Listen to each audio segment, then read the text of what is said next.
अच्छे दिन। भारत में मौजूदा दौर में लोग मीडिया को दो नजरियों से देखते हैं। एक नजरिया गोदी मीडिया का है और दूसरा नजरिया जो है दरबारी मीडिया का है। दरअसल 180 देशों की रैंकिंग में भारत फिलहाल 161वें नंबर पर है। बीजेपी ने 2014 के लोकसभा चुनाव में 4 बड़े वादों में से एक वादा किया था जम्मू कश्मीर में धारा 370 को खत्म करने का। ये वादा बीजेपी ने 2019 में दूसरी बार सरकार बनने के बाद अगस्त 2019 में पूरा कर दिया।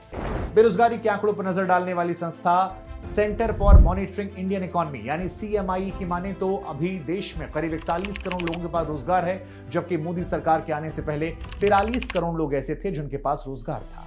पीएम उज्ज्वला योजना में 9.58 करोड़ लोगों को गैस कनेक्शन दिए गए हैं। पीएम आवास योजना की बात की जाए तो सरकार दावा करती है करीब 3 करोड़ घर बनाए गए हैं। अगस्त 2022 में राज्यसभा में पेट्रोलियम और प्राकृतिक गैस मंत्रालय के राज्य मंत्री रामेश्वर तेली ने इस बात की जानकारी दी कि 2021-22 में 92 लाख ग्राहकों ने कोई रिफिल नहीं करवाया। सरकार कहती है कि देश में 2014 तक 16 IIT थे जो बढ़कर 23 हो गए हैं। 2014 तक देश में 13 IIM थे जो बढ़कर 20 हो गए हैं। बिजली की बात की जाए 2014 तक देश के 18,452 गांवों में बिजली नहीं पहुंची थी, लेकिन सरकार दावा करती है कि आज देश के हर गांव में बिजली पहुंच गई है। 2014 में किसानों को फसलों से होने वाली विशुद्ध इनकम 3081 रुपए थी, यानी अब तक किसानों की आय में सिर्फ 717 रुपए की बढ़ोतरी हुई। बीते सालों में किसानों की आय में मानिए 23% का बदलाव 2014 से देखने को मिला। प्रति व्यक्ति आय की बात की जाए तो 2014 में देश में आम आदमी की सालाना आय जो थी वो 80,000 रुपए से भी कम थी, लेकिन 9 साल बाद ये बढ़कर 1.70 लाख रुपए हो गई है। 2014 में पेट्रोल पर एक्साइज ड्यूटी 9.48 रुपए थी जो इस वक्त 19.9 रुपए है। 2014 में डीजल पर एक्साइज ड्यूटी 3.56 रुपए थी जो आज बढ़कर 15.8 रुपए है। प्रधानमंत्री नरेंद्र मोदी कार्यकाल में देश में पहली आदिवासी समाज की महिला राष्ट्रपति बनी। 23 अगस्त 2023 को भारत का चंद्रयान 3 चंद्रमा के साउथ पोल पर उतरा। मोदी राज में ही पहली बार गरीब सवर्णों को 10% आरक्षण देने का फैसला किया गया। 8 अगस्त 2023 को CAG की रिपोर्ट सामने आती है और यह दावा किया जाता है कि बहुत बड़ा फर्जीवाड़ा था। इस रिपोर्ट में बताया जाता है कि योजना में करीब 7.50 लाख लाभार्थी ऐसे हैं जिनका मोबाइल नंबर एक था। इस रिपोर्ट की माने तो 7.5 लाख लाभार्थी ऐसे हैं जिनका मोबाइल नंबर 99999999 और 99 यानी एक ही बार 10 नंबर तक 9 था वो जुड़े हुए थे। मोदी सरकार में विदेशी कर्ज लगातार बढ़ रहा है। हर साल औसतन $20 अरब का विदेशी कर्ज भारत पर बढ़ रहा है। पीएम मोदी के राज में ही भारत में दुनिया का सबसे बड़ा टीकाकरण अभियान किया गया, जिसमें कोविड वैक्सीन की 220 करोड़ से ज्यादा डोज लगाई गई। यही नहीं, भारत ने दुनिया के 100 से ज्यादा देशों को वैक्सीन सप्लाई भी मोदी के कार्यकाल में। अक्सर बीजेपी पर आरोप लगते थे कि मंदिर वहीं बनाएंगे पर तारीख नहीं बताएंगे, लेकिन संयोगवश अदालत का फैसला राम मंदिर निर्माण के पक्ष में आ गया।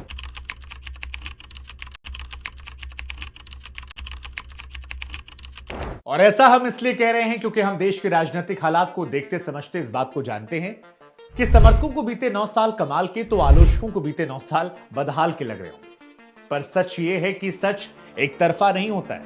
ये लेफ्ट या फिर राइट से नहीं समझा जा सकता, और शायद इसीलिए ईश्वर ने हम सबको 2 आंखें दी है ताकि हम एक आंख से लेफ्ट या राइट वाला सच मत देखें। इसलिए आज आपको सच और फैक्ट की कसौटी पर रखकर ब्लैक एंड व्हाइट के नजरिए से हम दिखाने वाले हैं प्रधानमंत्री नरेंद्र मोदी का रिपोर्ट कार्ड। अच्छे दिन। अब आपके जहन में यह सवाल होगा कि प्रधानमंत्री नरेंद्र मोदी के रिपोर्ट कार्ड की आखिर अभी आवश्यकता क्या है। तो हम आपको जानकारी के लिए बता दें कि 2014 में देश में 83.4 करोड़ वोटर थे जो आज 2019 में बढ़कर 91.19 करोड़ हो गए। यानी इन 5 सालों में देश में करीब 8 करोड़ वोटर बढ़ गए थे। और इसी अनुपात में 2019 से लेकर 2024 के बीच में अगर वोटर बढ़ते रहे तो 2024 में पहली बार ऐसा होगा कि 100 करोड़ यानी करीब 1 बिलियन वोटर हो जाएंगे। और ऐसा पहली बार होगा कि किसी डेमोक्रेटिक देश में प्रधानमंत्री चुनने के लिए 1 बिलियन वोटर होने वाले हैं। अब जाहिर सी बात है कि 100 करोड़ की जनता जिस मुखिया को चुनने वाली है, उस जनता को इस बात को जानने का पूरा हक होना चाहिए कि जिस प्रधानमंत्री को उन्होंने 9 साल देखा है उनका कार्यकाल कैसा रहा। प्रधानमंत्री नरेंद्र मोदी ने क्या क्या किया, वो कौन कौन से वादे थे जो पूरे हुए, कौन से वादे थे जो अधूरे रहे, कौन से वादे थे जो आधे हुए और थोड़े से रह गए। इसलिए आज हम प्रधानमंत्री नरेंद्र मोदी का पूरा रिपोर्ट कार्ड लाए हैं ब्लैक और व्हाइट में, यानी पूरा सच पूरा सवाल। अब अगर प्रधानमंत्री के 9 साल के रिपोर्ट कार्ड को आपको समझना है तो आपको जानना होगा कि वो कौन कौन से मुद्दे थे जिनके इर्द गिर्द 2014 में चुनाव लड़ा गया था। प्रधानमंत्री को विरासत में क्या मिला था, किन किन बातों का दावा प्रधानमंत्री ने उस दौर में किया था। हम मोदी जी को लाने वाले हैं, अच्छे दिन आने वाले हैं। महंगाई को लगातार बढ़ाने वालों जनता माफ नहीं करेगी। युवाओं को बेरोजगार रखने वालों जनता माफ नहीं करेगी। हमारी बेटियों को सुरक्षा न दे पाने वालों जनता माफ नहीं करेगी। चलो हालात बदले, देश की सरकार बदले, भाजपा को वोट दे, अब की बार मोदी सरकार। ये तमाम जो नारे आपने सुने, इन नारों की हवा ने ही मोदी लहर को घर घर तक उस दौर में पहुंचा दिया था। उस दौर में यूपीए सरकार भ्रष्टाचार के आरोपों में घिरी हुई थी। 2G घोटाले, कॉमनवेल्थ गेम घोटाले, तमाम आरोपों की लंबी फहरिस्त है, जिसमें आदर्श घोटाला, बोफोर्स घोटाला, अंतरिक्ष घोटाला, हेलीकॉप्टर घोटाला, रेलवे घूसकांड, मनरेगा घोटाला, वोट के बदले नोट स्कैम, नेशनल हेराल्ड घोटाला और आईपीएल घोटाला आए दिन सुर्खियां बनते थे। उस दौर में बीजेपी हर रोज यह आरोप लगाती थी कि यूपीए के शासनकाल में आकाश से लेकर पाताल तक तमाम घोटाले हुए हैं, और कांग्रेस को कह दिया गया था कांग्रेस का मतलब कट, कमीशन और करप्शन है। उस दौर में दिल्ली का रामलीला मैदान भ्रष्टाचार विरोधी आंदोलन का केंद्र बन गया था। कभी बाबा रामदेव ब्लैक मनी को लेकर, तो कभी अन्ना हजारे और इंडिया अगेंस्ट करप्शन वाले उस दौर के अरविंद केजरीवाल लोकपाल बिल की मांग को लेकर रामलीला मैदान पर आंदोलन में बैठ जाया करते थे। उस दौर में जनता के बीच आपको जानकर हैरानी होगी कि चुनावी मुद्दों में महंगाई दर हुआ करती थी, जो उस दौर में 8.33% पहुंच गई थी। उस दौर में घरेलू रसोई गैस सिलेंडर को लेकर काफी हंगामा हो रहा था। पेट्रोल के दाम 70 के पार चले गए थे। किसानों और ट्रांसपोर्ट के लिए सबसे जरूरी डीजल के दाम 55 के पार पहुंच गए थे। तो सरसों का तेल 102 रुपए लीटर, अरहर की दाल 75 रुपए किलो, जबकि चावल 29 रुपए किलो, आटा 21 रुपए किलो हो गया था। हो सकता है कि आज जब आप इस वीडियो को सुन रहे हो तो आपको लग रहा हो कि आज की महंगाई के हिसाब से काफी कम है, लेकिन यकीन मानिए 10 साल पहले महंगाई देश का सबसे बड़ा चुनावी मुद्दा था।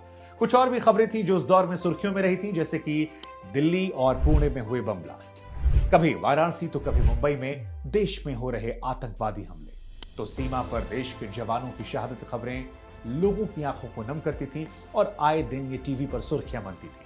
उस दौर में प्रधानमंत्री के कैंडिडेट नरेंद्र मोदी ने कहा था कि जो पाकिस्तान हमारे जवानों के सर काट रहा है, ये मनमोहन सरकार उसे बिरयानी खिला रही है।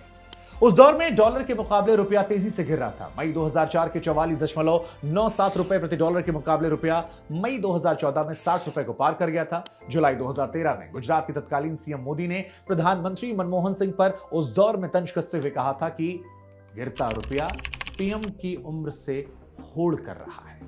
उस दौर में अगस्त 2013 में तत्कालीन नेता प्रतिपक्ष सुषमा स्वराज जी ने कहा था कि रुपया ने अपनी कीमत को खोया है और प्रधानमंत्री ने प्रतिष्ठा। लॉ एंड ऑर्डर के मुद्दे की बात की जाए तो उस दौर में दिल्ली सरकार घिरी हुई थी। 16 दिसंबर 2012 को 23 साल की पैरामेडिकल की छात्रा को दिल्ली में चलती बस में 6 लोगों ने सामूहिक बलात्कार किया था, और 29 दिसंबर 2012 को जब उसकी मौत हुई थी तो पूरे देश का सिर शर्म से झुक गया था। निर्भया केस के दौरान कानून व्यवस्था और महिला सुरक्षा पर दिल्ली में एक बड़ा आंदोलन देखने को मिला। महिला सुरक्षा चुनावी मुद्दा बन गया। देश की राजधानी में एक महिला के साथ ऐसी जघन्य वारदात से पूरा देश विचलित हो उठा था और चुनावों में यह भी एक बहुत बड़ा मुद्दा बना था। अच्छे दिन 8 जनवरी 2014 को नई दिल्ली में तत्कालीन पीएम मनमोहन सिंह ने प्रवासी भारतीय दिवस के संबोधन में कहा था, There is no reason to disappear about our present or worry about our future. We are heading into better times ahead. यानी कि निराश होने की जरूरत नहीं है और बहुत ही जल्द अच्छे दिन आने वाले हैं। इसके बाद अगले ही दिन यानी कि 9 जनवरी 2014 को गुजरात के तत्कालीन मुख्यमंत्री नरेंद्र मोदी ने मनमोहन सिंह, जो कि उस दौर के प्रधानमंत्री थे, उनके बयान पर कटाक्ष किया और कहा, प्रधानमंत्री जी ने कहा कि निराश होने की जरूरत नहीं है, बहुत ही जल्द अच्छे दिन आने वाले हैं, लेकिन हो सकता है 4-6 महीने इंतजार करना पड़े, लेकिन मेरा विश्वास है कि अच्छे दिन आने वाले हैं। बीजेपी ने मनमोहन सिंह के संबोधन पर मोदी के कटाक्ष को अपना चुनावी नारा बना दिया और एक नारा निकल कर आया, अच्छे दिन आने वाले हैं क्योंकि मोदी जी आने वाले हैं। और इसके बाद फिर आ गई तारीख 26 मई साल 2014, जब नरेंद्र मोदी भारत के 15वें प्रधानमंत्री बन गए। यादों के झरोखे से वापस आइए और 2023 में पहुंच जाइए, क्योंकि अब आपको हम दिखाने वाले हैं प्रधानमंत्री का report card black and white. जी हां, मोदी सरकार की उन तमाम महत्वाकांक्षी योजनाओं से शुरुआत करेंगे जिनको लेकर बीजेपी और प्रधानमंत्री नरेंद्र मोदी हर रोज सार्वजनिक मंचों से दम भरते हैं कि इन योजनाओं के दम पर 2024 में वापसी होगी। तो सरकारी दावों की माने तो पीएम जनधन योजना में 49.72 करोड़ लोगों के बैंक खाते खोल दिए गए हैं। पीएम उज्ज्वला योजना में 9.58 करोड़ लोगों को गैस कनेक्शन दिए गए हैं। पीएम आवास योजना की बात की जाए तो सरकार दावा करती है करीब 3 करोड़ घर बनाए गए हैं। पीएम मातृत्व वंदना योजना में 3.32 करोड़ महिलाओं को 5,000 रुपए दिए गए हैं। पीएम किसान सम्मान निधि में 11.27 करोड़ किसानों में 6,000 सालाना दिए गए हैं। इधर पीएम मुद्रा योजना में 42.91 करोड़ लोगों को लोन दिया गया है। पीएम सुरक्षा बीमा योजना में 34.18 करोड़ लोगों में बीमा हुआ है। पीएम जन आरोग्य योजना में 5.48 करोड़ लोगों का इलाज हुआ है। पीएम ग्राम सड़क योजना में 7.42 लाख किलोमीटर सड़कें बनाई गई हैं। स्वच्छ भारत अभियान में 11.23 करोड़ शौचालय बनाए गए हैं। हर घर नल से जल योजना में 12.85 करोड़ ग्रामीण परिवारों को नल से जल दिया गया है। हेल्थ सेक्टर को लेकर सरकार यह दावा करती है कि देश में 2014 तक कुल 387 मेडिकल कॉलेज थे जो बढ़कर 700 हो गए। 2014 तक देश में कुल 6 एम्स थे जो सरकार कहती है कि अब बढ़कर 24 हो गए।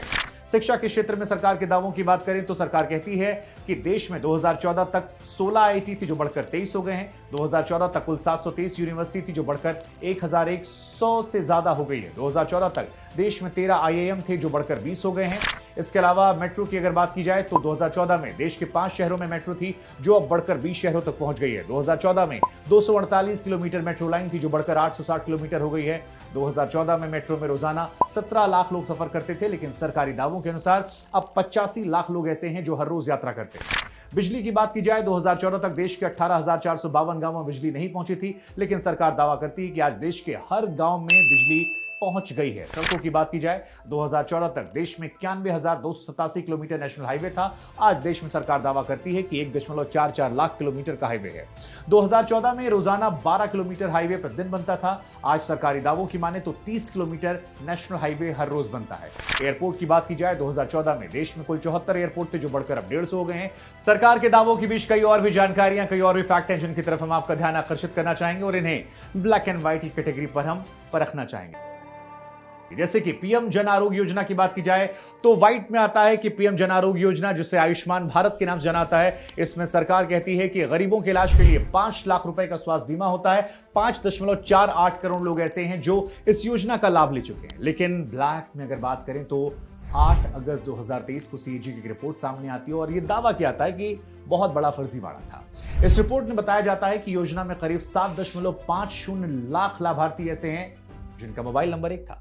इस रिपोर्ट की माने तो 7.5 लाख लाभार्थी ऐसे हैं जिनका मोबाइल नंबर 99999999 और 99 यानी एक ही बार 10 नंबर तक 9 था वो जुड़े हुए थे। यहां तक कि 1.39 लाख लाभार्थी ऐसे हैं जो 10 बार 8 नंबर वाले यानी 8888888888 वाले नंबर से जुड़े हुए थे और 96,046 लोग ऐसे थे जो 9000000000 नंबर से जुड़े हुए थे। इस रिपोर्ट की माने तो योजना के तहत इलाज करा रहे कई रोगियों को पहले से मरा हुआ दिखाया गया, लेकिन इसके बावजूद उनकी राशि उठाने के लिए उनका इलाज चल रहा। पीएम उज्ज्वला योजना की बात करें तो 2014 में देश में 13 करोड़ गैस कनेक्शन थे। आज देश में 31 करोड़ से ज्यादा गैस कनेक्शन है, जिनमें से 9.58 crore gas connection PM Ujjwala योजना में दिए गए थे। लेकिन घरेलू गैस सिलेंडर इतना महंगा हो गया कि उज्ज्वला योजना के लाभार्थी गैस को रिफिल नहीं करा पा रहे। अगस्त 2022 में राज्यसभा में पेट्रोलियम और प्राकृतिक गैस मंत्रालय के राज्य मंत्री रामेश्वर तेली ने इस बात की जानकारी दी कि 2021-22 में 92 लाख ग्राहकों ने कोई रिफिल नहीं करवाया, जबकि 1 करोड़ 8 लाख ग्राहक ऐसे थे जिन्होंने सिर्फ एक बार रिफिल कराया। इस तरह उज्ज्वला योजना के 21% लाभार्थियों ने अधिकतम एक बार रिफिल कराया। मई 2014 में दिल्ली में घरेलू गैस सिलेंडर 928.5 रुपए का था, लेकिन सरकार उस दौर में 449 रुपए 13 पैसे सब्सिडी देती थी, यानी कि आपका सिलेंडर का दाम उस दौर में 479.37 रुपए था। आज अगर दिल्ली की बात की जाए तो घरेलू गैस सिलेंडर के दाम 903 रुपए हैं। सरकार ने बढ़ती महंगाई के दबाव में आकर 30 अगस्त 2023 को सिलेंडर के दाम 200 रुपए घटाए। यही सिलेंडर 30 अगस्त से पहले 1,103 रुपए का मिलता था। आपको बड़ी जानकारी दें कि सरकार इस गैस सिलेंडर पर 1 रुपए की भी सब्सिडी नहीं देती है, यानी कि पूरा पैसा जो है वो आपको देना है। मई 2020 से केंद्र सरकार ने गैस पर सब्सिडी को बंद कर दिया था। सिर्फ उज्ज्वला योजना के लाभार्थी जो हैं उन्हें हर सिलेंडर पर 200 रुपए की सब्सिडी मिलती है, लेकिन वो भी नियम के अनुसार केवल 12 सिलेंडर पर। अगर वो भी उसके आगे जाते हैं तो उज्ज्वला योजना के लाभार्थियों को भी पूरे पैसे देने पड़ेंगे, यानी कि 903 रुपए। अब बात करते हैं जीडीपी को लेकर। 2013-14 में देश की जीडीपी 6.4% की रफ्तार से आगे बढ़ रही थी। 2016-17 में यह बढ़कर 8.2% हो गई, लेकिन तभी नोटबंदी आई और देश की आर्थिक व्यवस्था की रफ्तार पर मानो ब्रेक सी लग गई। तब देश में डिजिटल पेमेंट कारगर नहीं था। ब्लैक मनी पर वार के नाम पर 1000 और 500 रुपए के नोट जो थे बंद कर दिए गए थे, लेकिन तुरंत ही 2000 के नोट जारी कर दिए गए। केंद्र सरकार ने अगले ही साल 1 जुलाई 2017 को देश में जीएसटी को लागू किया, जिससे अर्थव्यवस्था की हालत और ज्यादा पतली हो गई। 2017-18 में देश में विकास की रफ्तार घटकर 7.2% हो गई। अगले साल यानी कि 2018-19 में यह घटकर 6.5%, 2019-20 में घटकर 3.7% हो गई। इसके बाद 2020 में देश में कोरोना का प्रकोप आया और उसके बाद देश की रफ्तार जो है वो और ज्यादा घट जाती है। अगर बात किसानों की आय को लेकर की जाए तो 2017 में प्रधानमंत्री मोदी ने कहा था कि 2022 तक देश के किसानों की आय दोगुनी हो जाएगी और इसी के लिए किसान सम्मान निधि योजना चलाई गई, जिसमें सालाना 6000 रुपए की आर्थिक मदद दी गई। लेकिन इन सब के बीच में नेशनल सैंपल सर्वे ऑर्गेनाइजेशन यानी कि एनएसएसओ ने एक ताजा रिपोर्ट तैयार की है, जिसकी माने तो भारत के किसान परिवारों की औसत मासिक आय 10,218 रुपए है, लेकिन इसमें फसलों से होने वाली आय जो है उसका योगदान केवल 3,798 रुपए है। यानी किसानों को फसलों से होने वाले विशुद्ध इनकम जो है वो सिर्फ 3,798 प्रति महीना है। 2014 में किसानों को फसलों से होने वाली विशुद्ध इनकम 3,081 रुपए थी, यानी अब तक किसानों की आय में सिर्फ 717 रुपए की बढ़ोतरी हुई। बीते सालों में किसानों की आय में मानिए 23% का बदलाव 2014 से देखने को मिला। वहीं किसानों की फसलों से होने वाली 3,798 रुपए की इनकम में से 2,959 रुपए ऐसे हैं जो फसल उत्पादन पर खर्च हो जाते हैं, यानी खेती से उसकी शुद्ध आय जो है वो 839 रुपए प्रति माह, यानी दिन के हिसाब से देखेंगे तो अब 28 रुपए आती है। प्रति व्यक्ति आय की बात की जाए तो 2014 में देश में आम आदमी की सालाना आय जो थी वो 80,000 रुपए से भी कम थी, लेकिन 9 साल बाद ये बढ़कर 1.70 लाख रुपए हो गई है। हालांकि इसमें आपको जानकर हैरानी ये होगी कि अभी भी हम अपने पड़ोसी देश बांग्लादेश और श्रीलंका से काफी कम हैं। वहां पर प्रति व्यक्ति आय के मामले में भारत पीछे है और 197 देशों के मुकाबले भारत 142वें स्थान पर है।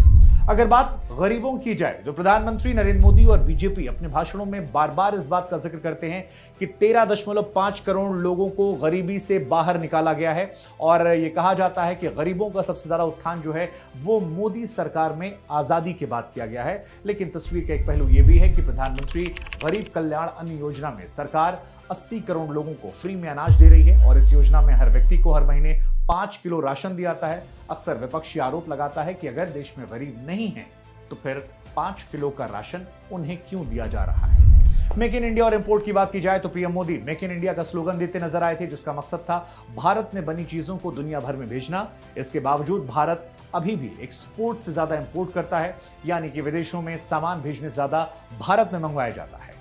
मोदी सरकार के 9 साल के कार्यकाल में इंपोर्ट दोगुने ज्यादा हो गया। 2013-14 में भारत ने 27.15 लाख करोड़ का सामान इंपोर्ट किया था, लेकिन 2022-23 में भारत ने 57.33 लाख करोड़ रुपए से ज्यादा का सामान इंपोर्ट किया। हालांकि इस दौरान भारत का एक्सपोर्ट करीब दोगुना हुआ है। 2022-23 में भारत ने 36.2 लाख करोड़ से ज्यादा का सामान एक्सपोर्ट किया, जबकि 2014 में 19.5 लाख करोड़ का इंपोर्ट हुआ था। विदेशी कर्ज की बात की जाए तो मोदी सरकार में विदेशी कर्ज लगातार बढ़ रहा है। हर साल औसतन 20 अरब डॉलर का विदेशी कर्ज भारत पर बढ़ रहा है। मई 2014 में प्रधानमंत्री मोदी बने और उसके पहले 2014 में आरबीआई की रिपोर्ट की माने तो देश में करीब 440.6 अरब डॉलर का विदेशी कर्ज था, लेकिन यह कर्ज लगातार बढ़ता रहा। अब अगर मार्च 2023 की बात करें और आरबीआई की रिपोर्ट को माने तो विदेशी कर्ज बढ़कर 624.7 अरब डॉलर पहुंच गया है, यानी बीते 9 सालों में भारत का विदेशी कर्ज 42% बढ़ा और ये लगातार बढ़ता साल दर साल जा रहा है। बेरोजगारों की बात की जाए तो नौकरी को लेकर ज्यादातर सरकारें ऐसी रही हैं जिनका ट्रैक रिकॉर्ड लोगों को नौकरी देने के मामले में अच्छा नहीं रहा और मोदी सरकार भी इससे अलग नहीं है, क्योंकि मोदी सरकार में बेरोजगारी दर बढ़ी है। बेरोजगारी के आंकड़ों पर नजर डालने वाली संस्था centre for monitoring Indian economy यानी सीएमआई की माने तो अभी देश में करीब 41 करोड़ लोगों के पास रोजगार है, जबकि मोदी सरकार के आने से पहले 43 करोड़ लोग ऐसे थे जिनके पास रोजगार था। सीएमआई ने पिछले साल एक रिपोर्ट जारी की थी और इस रिपोर्ट में दावा किया गया था कि भारत में अभी 90 करोड़ लोग ऐसे हैं जो नौकरी के योग्य हैं। इनमें से 45 करोड़ लोगों ने नौकरी की तलाश करना छोड़ दिया है। सरकार कई बार इसको लेकर कहती है कि इन तमाम लोगों ने स्टार्टअप योजना के तहत अपनी शुरुआत की है। हम फैसला आप पर छोड़ देते हैं कि ये 45 करोड़ लोग जो नौकरी की तलाश करना छोड़ चुके हैं, डेटा के अनुसार ये स्टार्टअप में गए हैं या बेरोजगार हैं, ये फैसला आप पर है। लेकिन साल 2019 में सरकार के एक सर्वे में यह सामने आया था कि देश में बेरोजगारी दर 6.1% है। यह आंकड़ा 45 साल में सबसे ज्यादा था। मोदी सरकार के आने से पहले देश में बेरोजगारी दर 3.4% थी, जो इस समय बढ़कर 8.4% पहुंच गई है। अब अगर महंगाई की बात करें तो 2014 में मनमोहन सिंह की सरकार जाने में एक मुख्य चुनावी मुद्दा महंगाई भी था। आज के दौर में जनता को परेशान कर रहा है। जो पेट्रोल के दाम 2014 में 71 रुपए प्रति लीटर जनता को परेशान कर रहे थे, वो आज के वक्त करीब 97 रुपए प्रति लीटर के आसपास है। जो डीजल 2014 में 57 रुपए लीटर था, वो आज करीबन 90 रुपए लीटर है। 2014 में पेट्रोल पर एक्साइज ड्यूटी 9.48 रुपए थी, जो इस वक्त 19.9 रुपए है। 2014 में डीजल पर एक्साइज ड्यूटी 3.56 रुपए थी, जो आज बढ़कर 15.8 रुपए है। खैर, ब्लैक एंड व्हाइट के तरह अब बात करते हैं उन योजनाओं की जो प्रधानमंत्री के ड्रीम प्रोजेक्ट्स का हिस्सा रहे और जिनके दावों में जो समय सीमा थी वो थोड़ी बढ़ा दी गई। लेकिन ये योजनाएं लगातार आगे आई हैं और इन योजनाओं का लाभ भी लोग उठा रहे हैं, जैसे कि हर भारतीय परिवार को पक्का घर। प्रधानमंत्री आवास योजना एक ऐसी योजना जिसकी शुरुआत 2015 में हुई।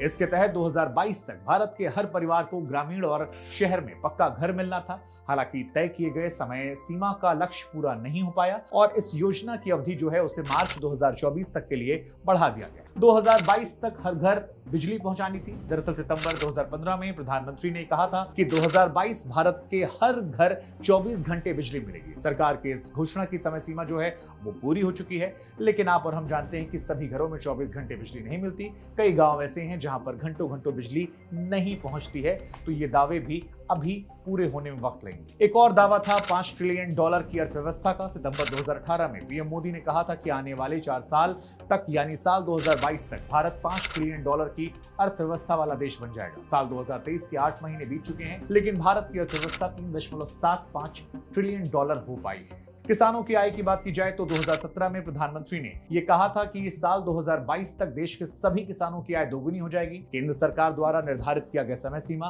खत्म हो चुका है, लेकिन किसानों की आय दोगुनी नहीं हुई है। किसानों को फसलों से मिलने वाले विशुद्ध इनकम 3,798 रुपए महीना आती है। एक और महत्वाकांक्षी योजना बुलेट ट्रेन को लेकर 2017 में प्रधानमंत्री नरेंद्र मोदी ने अपनी महत्वाकांक्षी बुलेट ट्रेन प्रोजेक्ट की आधारशिला रखी थी। उस वक्त प्रधानमंत्री ने कहा था कि देश जब 15 अगस्त 2022 को 75वां स्वतंत्रता दिवस मना रहा होगा, तब देश की पहली बुलेट ट्रेन पटरी पर सरपट दौड़ेगी। लेकिन आज अभी तक कोई बुलेट ट्रेन सरपट नहीं दौड़ रही है। हालांकि वंदे भारत एक्सप्रेस जो है वो सरपट दौड़ रही है, लेकिन बुलेट ट्रेन का वादा जो है वो अभी भी पूरा होना बाकी है। लेकिन इन दावों के बीच में एक जानकारी हम आपको और दे दें कि सरकार की तरफ से ये कहा जाता है कि कोविड महामारी ने दुनिया में विकास की रफ्तार को रोक दिया। दुनिया साल, 2 साल, 4 साल पीछे चली गई और इन परिस्थितियों से भारत भी छूता नहीं रहा। इसलिए सरकार कहती है कि इन महत्वाकांक्षी योजनाओं पर कोविड महामारी का असर पड़ा और इस वजह से इनकी समय सीमा को आगे बढ़ा दिया।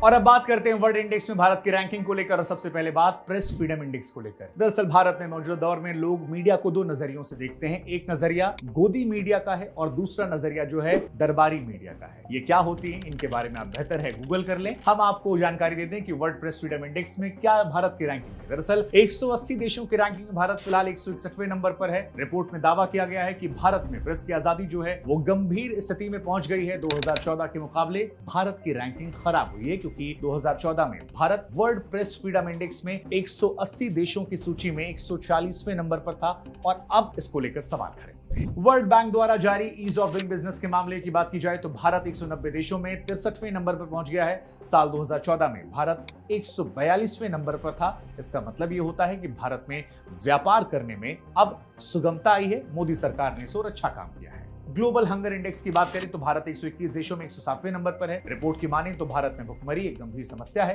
हर 7 में से एक व्यक्ति भूखे सोता है। साल 2014 में भारत 116 देशों में 50वें नंबर पर था। यूएनडीपी द्वारा जारी ह्यूमन डेवलपमेंट इंडेक्स में भी भारत की स्थिति खराब है। भारत 191 देशों की रैंकिंग में 132वें नंबर पर है। ये रैंक किसी देश के स्वास्थ्य, शिक्षा और औसत आय की स्थिति को दर्शाती है। 2014 में बात की जाए तो भारत 188 देशों की रैंकिंग में 130वें नंबर पर था। Transparency international corruption perception index में भारत 180 देशों की रैंकिंग में 85th रैंक पर है।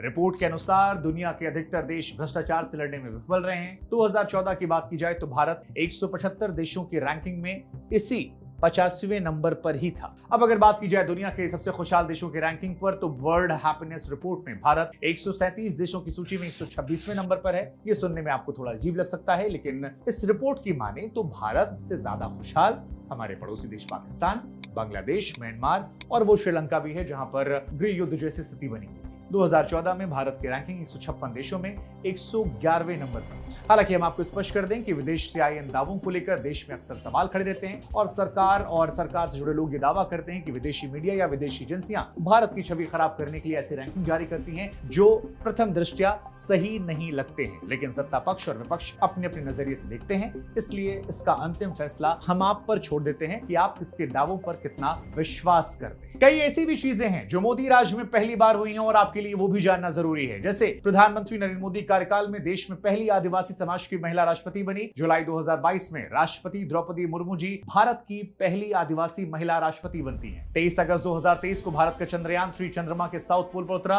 और इतिहास में ऐसा पहली बार हुआ जब किसी देश का यान चंद्रमा के दक्षिणी ध्रुव पर उतरा हो। अगस्त 2021 में भारत ने ओलंपिक के इतिहास में पहली बार एथलीट ट्रैक पर फील्ड इवेंट में कोई पदक जीता। टोक्यो ओलंपिक में भारत के जेवलिन थ्रोअर नीरज चोपड़ा ने देश को पहला मेडल, वो भी गोल्ड मेडल जिताया। मोदी राज में ही पहली बार गरीब सवर्णों को 10% आरक्षण देने का फैसला किया गया और इसकी मांग सालों से कई राजनीतिक पार्टियां कर रही थी। मोदी राज में ही देश को पहला चीफ ऑफ डिफेंस स्टाफ मिला।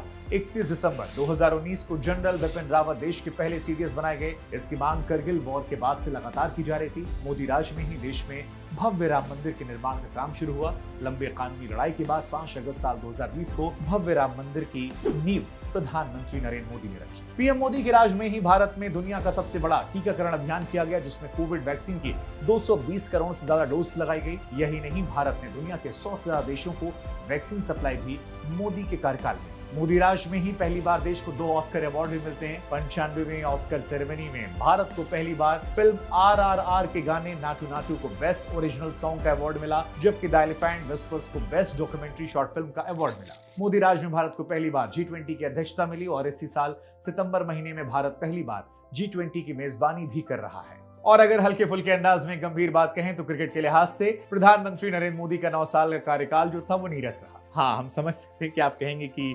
प्रधानमंत्री मोदी क्रिकेट नहीं खेल रहे थे, लेकिन पैमानों का जिक्र हो रहा है। RRR में भी प्रधानमंत्री को हमने क्रेडिट दिया ऑस्कर लाने का, तो यहाँ पर भी एक आंकड़ा हम आपके सामने पेश करते हैं। मोदी के कार्यकाल के दौरान क्रिकेट में भारत ने ICC का कोई भी इवेंट नहीं जीता। 2015, 2019 में भारत वर्ल्ड कप हारा। 2016, 2021, 2022 में T20 वर्ल्ड कप में हमारी हार हुई। भारत 2017 में पाकिस्तान से चैंपियंस ट्रॉफी के फाइनल में हारा। तो 2021 और 2023 में ICC की वर्ल्ड टेस्ट चैंपियनशिप के फाइनल में भी भारत की हार हुई। हालांकि अगर भारत 2023 का ये वर्ल्ड कप जीत जाता है तो अप्रत्यक्ष तौर पर ही सही, लेकिन जो ये आरोप लग रहे हैं इससे मोदी जी बच जाएंगे और भारत को एक और क्रिकेट का वर्ल्ड कप मिल जाएगा। हम आशा भी करते हैं कि ऐसा हो, भारतीय टीम नाम रोशन करे, क्योंकि सूखा लंबा समय तक हो गया है। लेकिन अब बात करते हैं भारत के उन चीजों की जिसने तस्वीर बदल दी है। जैसे कि भारत इस वक्त दुनिया की सबसे तेजी से बढ़ती अर्थव्यवस्था है। इस वक्त हमारा देश दुनिया की 5वीं सबसे बड़ी अर्थव्यवस्था बन चुका है। 2014 में हम दुनिया की 10वीं सबसे बड़ी इकॉनमी थे। पीएम मोदी का यह दावा है कि तीसरे टर्म में भारत